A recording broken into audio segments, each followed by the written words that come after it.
SLBC టన్నెల్లో 16వ రోజు rescue operation కొనసాగుతోంది. ఓ మృతదేహాన్ని సహాయక సిబ్బంది గుర్తించారు. కాంక్రీట్లో కూరుకుపోయిన మృతదేహాన్ని గుర్తించారు. డ్రిల్లింగ్ ద్వారా బయటకు తీసే ప్రయత్నాలు చేస్తున్నారు. మరికొందరి కార్మికుల మృతదేహాలను గుర్తించేందుకు తీవ్రంగా ప్రయత్నిస్తున్నారు. డీటెయిల్స్ మా ప్రతినిధి విజయ్ భాస్కర్ అడిగి తెలుసుకుందాం. విజయ్ భాస్కర్, ఒక మృతదేహాన్ని గుర్తించినట్లుగా తెలుస్తోంది. మృతదేహాన్ని బయటకు తీసేందుకు ఎటువంటి చర్యలు చేపట్టారు?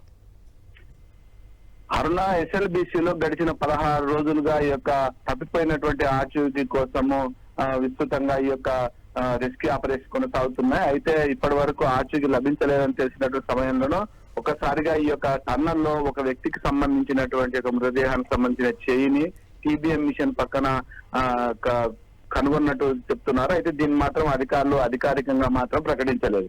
కానీ ఈ యొక్క రెస్క్యూ ఆపరేషన్ లో ప్రధానంగా ఎవరైతే 12 బృందాలకు సంబంధించినటువంటి యొక్క 650 మంది షిఫ్ట్ వారిగా కొనసాగుతున్నారో అందులో కీలకంగా నిన్న కేడవర్ డాగ్స్ గాని తర్వాత జీపీఆర్ ఈ రెండు కూడా ఒకే ప్రదేశాల్లో అనుమానిత ప్రాంతాలను గుర్తించినటువంటి నేపథ్యంలో అక్కడ తవ్వకాలను విస్తృతం చేశారు. ముమ్మరంగా చేసినటువంటి తవ్వకాల్లో మాత్రము ఈ యొక్క టీబీఎం ఎడమ వైపున మాత్రం ఒక చేయి గుర్తించినట్టు తెలుస్తోంది. కానీ దీన్ని మాత్రం అధికారికంగా ప్రకటించలేదు. ప్రధానంగా అక్కడ ఈ యొక్క సిమెంట్ సెగ్మెంట్స్ ఏవైతే ఉంటాయో అందులో ఈ యొక్క మృతదేహము కూరుకుపోయి ఉన్నట్టు గుర్తించినటువంటి వాళ్ళు అక్కడ మామూలుగా మాన్యువల్ గా చేయలేం కాబట్టి డ్రిల్లింగ్ చేసిన తర్వాత అది తీస్తేనే అక్కడ ఉండేటువంటి దానికి సంబంధించినట్టు బయటపడే అవకాశం ఉంది. ఈ యొక్క ఇందులో పాల్గొనేటువంటి యొక్క షిఫ్ట్ల వారీగా దాదాపు 130 మంది ఇప్పుడు ప్రస్తుతం అక్కడ పనిచేస్తున్నారు. ఈ సాయంత్రానికి కొంత రిజల్ట్ వచ్చేటువంటి అవకాశం ఉందని భావిస్తున్నారు.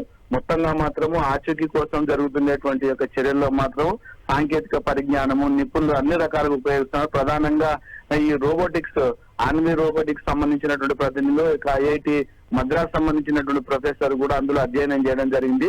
ఈ యొక్క ఎక్కడైతే చివరి పాయింట్ 50 మీటర్లు ఏదైతే మనకు ఆటంకంగా మారినటువంటి ప్రదేశం ఉందో అక్కడ మాత్రం కొంచెము రిస్క్ ఉండేటువంటి అవకాశం ఉంది. కాబట్టి సహాయకలో పాల్గొనేటువంటి బృందాలకు ఇబ్బంది లేకుండా ఉండేందుకోసం రోబోటిక్స్ ఉపయోగం తప్పనిసరి అని చెప్తుంది. ఇందుకోసం ప్రభుత్వం ఆల్రెడీ నిధులు కేటాయించింది. వాళ్ళు ఒకసారి 2 సార్లు అందులోకి వెళ్లి పరీక్షించడం జరిగింది. అయితే దాంట్లో 3 రకాలైనటువంటి రోబోటిక్స్ లో అక్కడ ఉండేటువంటి వాటిని తొలగించేందుకు దేన్ని ఉపయోగించాలి, ఎక్కడ గుర్తించాలనే దానిపైన ఒక తర్జన పడడం జరుగుతుంది. వాళ్ళు రంగంలోకి దిగితే మాత్రం మిగతా వారి ఆచు కూడా దొరికేటువంటి అవకాశం ఉంది. మాత్రం ఒక పురోగతి ఏంటంటే ఆ చేతి కనిపించడం అనేటువంటి మాత్రం ఇప్పుడు ఉండేటువంటి డెవలప్మెంట్.